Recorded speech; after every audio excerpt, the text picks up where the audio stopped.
ya bụ onye isi oche nchere oge okpuru ime obodo Awka North bụ Maazị Thangood Anagon eturugo ugo dịka onye ga-eji aha otu ndọrọndọrọ ọchịchị All Progressives Grand Alliance APGA wee zọọ ọkwa na ya bụ nhọpụta okpuru ime obodo n'afọ akpụdebe n'abalị 28 nke ọnwa na-abịa abịa. Nke a bụ nke pụtara ihe site na nhọpụta ime ụlọ nke ndị otu APGA achịkọbara na ya bụ okpuru ime obodo Awka North, ebe Maazị Anagon wee bụrụzie onye nwetara mmeri dịka ndị ọzọ pụtabụrụ iso wee zọọ ọkwa mmechaziri jiri aka ha wee kwupụta na ha na-enyezi efe ka Maazị Anagon jee were otu APGA wee zọrọ ha ọkwa. Ka Emmanuel Okonkwo kọchapụrụ gị akụkọ a.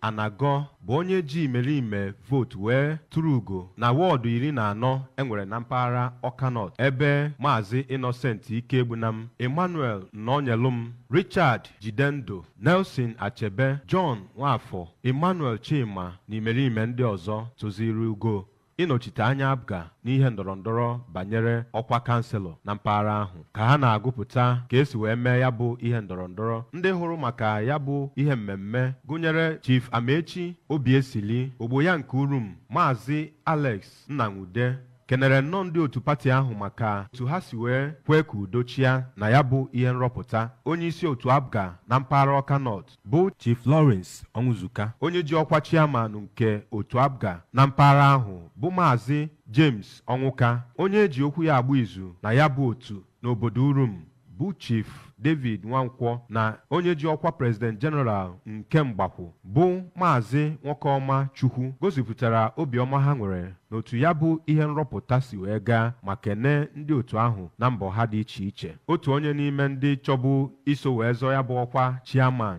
na mpaghara Awka North site n'otu APGA, onye rituru Maazị Anagon bụ Maazị Matthew Ekweanya, kwuru nnọọ na ihe o ji wee rituo bụ na Maazị Anagon bụ onye tozuru oke ịlụ ya bụ ọlụ ma lụọ ya nke ọma. N'okwu nke ya, Maazị Anagon kenere ndị isi otu APGA na Awka North nakwazi ndị so na ya bụ otu maka inwe nkwenye n'ebe ọ nọ, ebe ọ kwesịrị nkwa na ọ gaghị agharịpụ ha, na ọ ga-arụrụ ndị Awka North n'uju ọlụ na ọ bụ na arọpụta ya iwere ya bụ ọkwa chairman site na Mgbakwu nke dị na mpaghara Awka North. Abụ m Emmanuel Okonkwo.